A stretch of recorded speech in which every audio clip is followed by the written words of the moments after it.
By now, you've heard of the man James O'Keefe in Project Veritas, and of course, he was added again in a video that was just recently released on social media that shows O'Keefe exposing a New York Times journalist about January 6th and what actually took place there that day. So I want you to hear what this individual has to say when O'Keefe does his big reveal, comes out and speaks to the man, and what takes place is just incredibly eye-opening. So check it out. You're on tape, and you're talking about January 6th, and I would like your comment for the story. We're launching it tonight.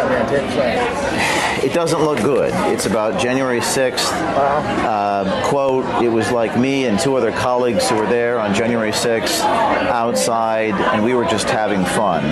I know I'm supposed to be traumatized, but like all these colleagues who are in the Capitol building were like, oh my God, it was so scary. I'm like, off. What do you want me to do? It's just, I'd like your comment. You've already commented. You're already on tape. We're just going to hit job. We're going to do you justice, and if you think I'm giving you a hit job, I'd like you to tell me why. Who are you texting right now? I'm trying to text other people. But you knew that you were being spoken to. And yeah, will I stand by those comments? Absolutely. You will stand by the comments. I mean, I don't know what comments. You have to tell me the comments. I'll show you. It's not a big deal as they're making it. They were making it too big a deal. They're making it this organized thing that it wasn't. There's a tug of war. This is a quote from you. Quote, tug of war at the New York Times between reasonable people and some of the crazy leftist, unquote.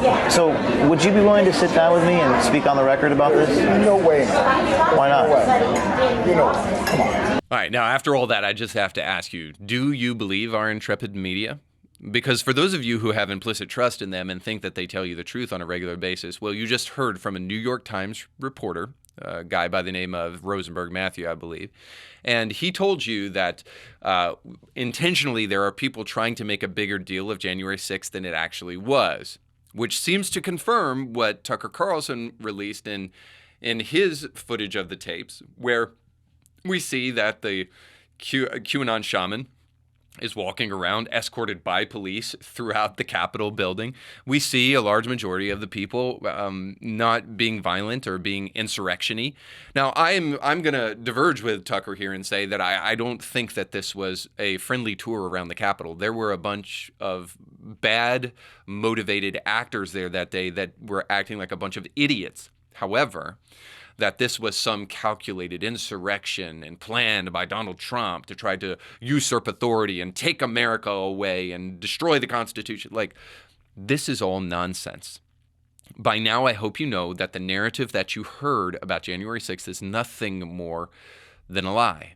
And all of this leads us to something more important, that if we could have trusted them before, I don't know, but I know now in the present, and maybe it's always been this way, that we cannot source our information socially, that we have to think for ourselves. Now, get as much information as you can from many, many different sources.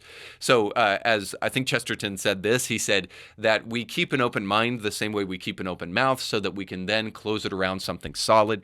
So what I'm not saying is that we don't get information and we don't be open-minded about stuff. Yes, be open-minded as much as you possibly can be, but then set your teeth around solid, truthful, factual information that is often not going to come from our mainstream media. You have to look for sources outside of the mainstream if you're going to actually stay informed.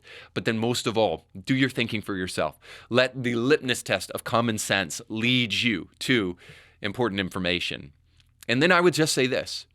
In a world where we're supposed to be informed by the media and they're supposed to help us apprehend reality, because ultimately that is their job in a sense, is to help us understand the way of the world and what's going on in the world. I still have to come back and ask this question. By what standard do we judge the information that we receive?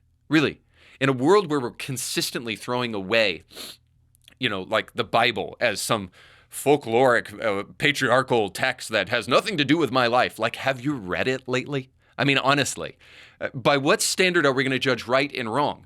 Because if it's merely just arbitrary, then all we do is we find ourselves picking up our own arbitrary stones and throwing them at each other. And there is this old saying that people who live in glass houses can't throw stones. But you know the one person who can actually throw a legitimate stone but never wishes to is God. Because he's actually right in everything that he says. You don't have to believe that, but you do have to understand that it would be good, right, if we had that kind of anchored source in society that we could trust, that kind of firm foundation that we could truly rely upon. Well, what if I told you that there was a source of truth that would not only take care of all the aches and pains of your soul, but also inform you about the most important things in society today? That it really does have a lot to say to you in the present about understanding and mooring yourself in a world that is constantly dictated by lies. So you just got done watching a small excerpt of a much larger episode. You can find the link to that full episode down below in the description of this video. So you definitely want to check that out, because if you like that clip, you'll like the much larger episode. And while you're at it, don't forget to like, share, and subscribe, and click that little bell to be notified when great new episodes of Indie Thinker come your way. Thanks for watching.